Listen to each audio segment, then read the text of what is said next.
নমস্কার বন্ধুরা, বর্ষাকাল মানেই কিন্তু পাকা তাল দিয়ে তৈরি ভিন্ন ভিন্ন স্বাদের পিঠাপুলি বাড়িতে তৈরি হয়ে থাকে। তাই আজ আমি আপনাদের পাকা তাল দিয়ে তৈরি নরম তুলতুলে আর স্পঞ্জি তালের ভাপা পিঠা বানিয়ে দেখাবো। এই তালের ভাপা পিঠাটা খেতে এতটাই অপূর্ব স্বাদের হয় যে পুরো তালের সিজনেই বারবার বাড়িতে বানিয়ে খেতে ইচ্ছে করবে। সম্পূর্ণ দেখে বাড়িতে তৈরি করে দেখবেন বন্ধুরা, আশা করছি আপনাদের ভীষণ ভালো লাগবে।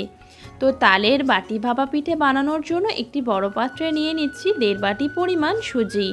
এই 1.5 বাটি পরিমাণ সুজি দিয়ে মিডিয়াম সাইজের 4টে ভাপা পিঠা তৈরি হয়ে যাবে। তো সেই হিসেবে আপনারা পরিমাণটা কমিয়ে অথবা বাড়িয়ে নিতে পারেন পরিবারের সদস্য অনুযায়ী। আর সুজিটা আপনারা মোটা দানা হোক বা ছোট দানা হোক, যে কোনো দানা সুজি এখানে নিতে পারেন। এবারে আমি এই সুজিগুলিকে একটি ছোট্ট মিক্সিং জারের মধ্যে নিয়ে নেব আর সুজিটা খুব ভালো করে গুঁড়ো করে নেব। গোটা সুজি দিয়ে যদি ভাপা পিঠে তৈরি করা হয়, ভাপা পিঠাটা যখন ভাঙতে যাবেন দেখবেন ছেড়ে ছেড়ে পড়ে যাবে। তাই অবশ্যই সুজিটা গুঁড়ো করে তৈরি করে দেখবেন, খুব সুন্দর তৈরি হয়। তো সুজিটা আমি খুব ভালো করে গুঁড়ো করে নিয়েছি আর বেশ ভালোভাবে পাউডার তৈরি করা হয়ে গিয়েছে। এরকমভাবেই গুঁড়ো করে নিতে হবে। এবারে আমি একটি বড় পাত্রের মধ্যে গুঁড়ো করে নেওয়া সুজিটাকে নিয়ে নেব। আর বন্ধুরা, যদি আপনাদের হাতের কাছে চালের গুঁড়ি থাকে, সুজির পরিবর্তে চালের গুঁড়ি দিয়েও তৈরি করতে পারেন। এবারে আমি এই ভাপা পিঠাটা নরম তুলতুলে বানানোর জন্য অ্যাড করে দেব 3 টেবিল চামচ পরিমাণ ময়দা। এর থেকে বেশি পরিমাণ আর লাগবে না, এটাই যথেষ্ট। তারপরে দিয়ে দেব পরিমাণ মতন লবণ।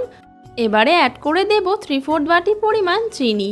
এই মিষ্টিটাই যথেষ্ট মিষ্টি হবে, তবে আপনারা যদি পরিমাণে কম বেশি খেয়ে থাকেন তাহলে কিন্তু চিনির পরিমাণটা কমিয়ে বাড়িয়েও নিতে পারেন।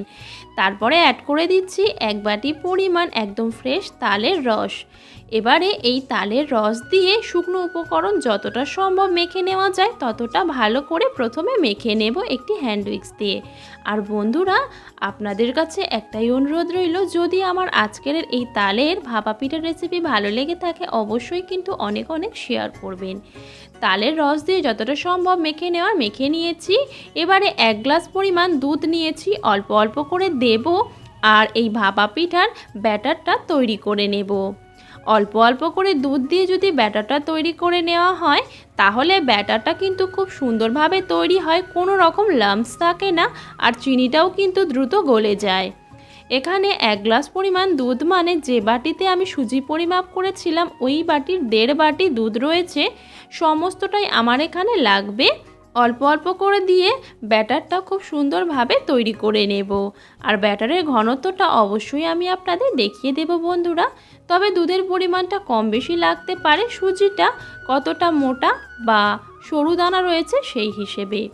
আর ব্যাটারটা এই পর্যায়ে এরকম রয়েছে দেখুন বন্ধুরা, ওপর থেকে ফেললে কিন্তু পাট পাট হয়ে পড়বে। আর ব্যাটারটা এই মুহূর্তে একটু পাতলা রয়েছে, তবে ব্যাটারটা আমি 10 মিনিট রেস্টে রেখে দেব।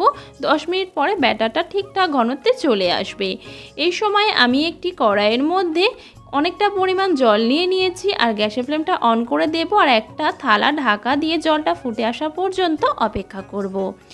আর অপরদিকে আমি যেহেতু তালের বাটি ভাপা পিঠা তৈরি করব তাই মাঝারি সাইজের 3টে বাটি নিয়ে নিয়েছি আর এই বাটির মধ্যে অল্প একটু সাদা তেল দিয়ে দেব আর একটা ব্রাশ দিয়ে তেলটা সমস্ত বাটির মধ্যে ভালো করে মাখিয়ে নেব।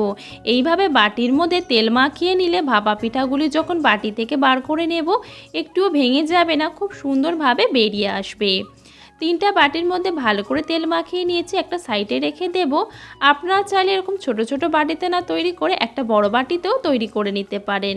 আর এদিকে আমার 10 মিনিট ব্যাটারটা রেস্টে রাখাও হয়ে গিয়েছে। ব্যাটারের ঘনত্বটা কিন্তু এবারে ঠিকঠাক হয়ে গেছে, দেখুন সুজিটা ভালোভাবে ফুলে গেছে। এই পর্যায়ে আমি এই ব্যাটারের মধ্যে দিয়ে দেব 4 টেবিল চামচ পরিমাণ ফ্রেশ কোরানো নারকেল আর অ্যাড করে দেব 1 চা চামচ পরিমাণ বেকিং পাউডার আর দিয়ে দেব 1 চামচের 1/2 চা চামচ পরিমাণ বেকিং সোডা। পিঠাটা তৈরি করার কিছুক্ষণ আগেই এই সমস্ত কিছু দিয়ে হালকা হাতে ভালো করে মেখে নিতে হবে। আগে থেকে কিন্তু এই বেকিং পাউডার আর বেকিং সোডা মাখিয়ে রাখবেন না, তাহলে পিঠাটা খুব ভালো ফুলবে না। বানানোর কিছুক্ষণ আগেই দিতে হবে। আর আপনাদের হাতের কাছে যদি বেকিং পাউডার বেকিং সোডা না থাকে সেক্ষেত্রে 1 প্যাকেট ইনো দিলেও কিন্তু হবে। ভালো করে মিশিয়ে নেওয়া হয়ে যাওয়ার পর এবারে আমি সেই ছোট ছোট 3টে বাটির মধ্যে পিঠার ব্যাটার ভালো করে ভর্তি করে দেব। ওপরের দিকটা অল্প একটু ফাঁকা রাখবো, কেননা পরে পিঠাটা ফুলে যাবে অনেকটা পরিমাণে। তো 3টে বাটির মধ্যে আমি ব্যাটার ভালো করে ভর্তি করে দিয়েছি। এবার বাটিগুলোকে একটু ঝাঁকিয়ে নেব যাতে ভেতরে কোনো রকম ফাঁকা না থেকে যায়। এবারে আমি নিয়েছি অল্প একটু কোরানো নারকেল, ওপর থেকে প্রত্যেকটা বাটির ওপরে দিয়ে সাজিয়ে দেব। এটা সম্পূর্ণ অপশনাল, আপনারা চাইলে নারকেল দিয়ে সাজাতেও পারেন। এছাড়াও আপনারা ব্যাটারের মধ্যে কিন্তু নারকেল কোড়াটা দিয়েও বানাতে পারেন, যেটা আপনাদের পছন্দ। আর এবারে শেষ পর্যায়ে আমি কিছুটা কিশমিশ নিয়েছি, সেটা দিয়েও আমি সাজিয়ে নিয়েছি। আপনারা আপনাদের পছন্দ মতন যেভাবে খুশি সাজিয়ে নিতে পারেন। এবারে পিঠাগুলি সাথে সাথেই বানিয়ে নেওয়ার জন্য চলে যাব। আর এদিকে আমার জলটা কিন্তু ভালোভাবে ফুটে গেছে। আর এখানে একটা টিপস বলে দিই, কড়াইতে জল ফোটালে কিন্তু কড়াইয়ের গায়ে এরকম কালো দাগ হয়ে যায়। সেক্ষেত্রে এক টুকরো এরকম লেবু ফেলে দেবেন, দেখবেন কড়াইয়ের গায়ের দাগটা খুব সহজেই উঠে যাবে। আর আমি এবারে এই জলের মধ্যে একটা স্ট্যান্ড দিয়ে দিলাম, তারপরে একটা ছিদ্রওয়ালা থালা বসিয়ে দিয়েছি, তার ওপরে পিঠার বাটিগুলিকে বসিয়ে দেব। আর সাথে সাথেই ঢাকা দিয়ে দেব আর 10 মিনিট অপেক্ষা করব। 10 মিনিটের মধ্যেই কিন্তু পিঠাগুলি খুব সুন্দরভাবে তৈরি হয়ে যাবে। 10 মিনিট হয়ে যাওয়ার পর ঢাকনাটা খুলে নিলাম। আর দেখুন বন্ধুরা, কত সুন্দরভাবে পিঠাগুলি তৈরি হয়েছে, একেবারে ফুলে গিয়ে ফেটে গিয়েছে। পিঠাগুলি একদম ঠিকঠাক তৈরি হয়েছে কিনা একটা কাঠি দিয়ে চেক করে নেব। দেখুন কাঠির গায়ে কিন্তু কিচ্ছু লেগেনি, তার মানে পিঠাগুলি একদম ঠিকঠাকভাবে তৈরি হয়ে গেছে। এবারে আমি এই পাত্রটি নামিয়ে সমস্ত পিঠাগুলিকে খুব ভালো করে ঠান্ডা করে নেব। আর দেখুন বন্ধুরা, আমার এখানে 4টে পিঠা তৈরি হয়েছে। আর 4টে পিঠার বাটি কিন্তু সম্পূর্ণ ঠান্ডা করে নিয়েছি। আর কত সুন্দর ফুলে উঠেছে দেখুন, মাঝখান থেকে কিন্তু একদম ফেটে গিয়েছে। এবারে আমি এই বাটির মধ্যে থেকে পিঠাগুলিকে বার করে নেব। ভালোভাবে ঠান্ডা হয়ে যাওয়ার পর এইভাবে সাইড থেকে কিন্তু ছাড়িয়ে নেবেন, দেখবেন খুব সহজে ছেড়ে আসবে। আর বাটি থেকেও কিন্তু খুব সহজেই বেরিয়ে আসবে। দেখে নিশ্চয়ই বুঝতে পারছেন কত সুন্দর পিঠাগুলি তৈরি হয়েছে আর একদমই কিন্তু সফট হয়েছে। প্রত্যেকটা পিঠাই আমি বাটি থেকে বার করে নেব। আর এই কাজটা কিন্তু খুব সহজে করে নেওয়া যায় যদি বাটির মধ্যে তেল মাখিয়ে নেন।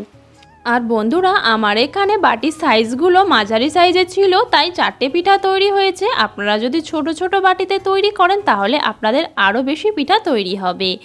আর বন্ধুরা, পিঠাগুলি কতটা নরম তুলতুলে হয়েছে সেটাও আমি আপনাদের দেখিয়ে দেব। আর চাইলে বন্ধুরা আপনারা এই পিঠাটি চিনি দিয়ে না তৈরি করে গুড় দিয়েও কিন্তু বানাতে পারেন। তো চলুন একটা পিঠা আমি আপনাদের ভেঙেও শেয়ার করছি। দেখুন ভেতর থেকে কিন্তু একদম পারফেক্টভাবে তৈরি হয়েছে আর একদমই স্পঞ্জি হয়েছে, ভেতর থেকে কিন্তু একটুও কাঁচা নেই। তো বন্ধুরা, আমার আজকের এই তালের ভাপা পিঠার রেসিপি আপনাদের কেমন লাগলো অবশ্যই কিন্তু কমেন্টে জানাবেন। ভালো লেগে থাকলে চ্যানেলটিকে সাবস্ক্রাইব করে রাখারও অনুরোধ রইল। আর অবশ্যই কিন্তু বাড়িতে তৈরি করলে আপনাদের রেসিপিগুলি কতটা পারফেক্ট হয়েছে অবশ্যই জানাবেন। তো বন্ধুরা, সবাই ভীষণ ভীষণ ভালো থাকবেন, সুস্থ থাকবেন। আবারও নিয়ে আসবো আপনাদের জন্য ভিন্ন স্বাদের একদমই সহজ রেসিপি নিয়ে। আর এই তালসুজির ভাপা পিঠা বাড়িতে তৈরি করে দেখবেন, বানানোর সাথে সাথেই কিন্তু প্লেট ফাঁকা হয়ে যাবে। একটা পিঠা আমি ছুরি দিয়ে কেটে শেয়ার করছি, আশা করছি আমার কাটা দেখে বুঝতে পারছেন কতটা নরম তুলতুলে হয়েছে। আবারও নিয়ে আসবো আপনাদের জন্য ভিন্ন স্বাদের রেসিপি নিয়ে। আজকের মতন এই পর্যন্ত। ধন্যবাদ বন্ধুরা।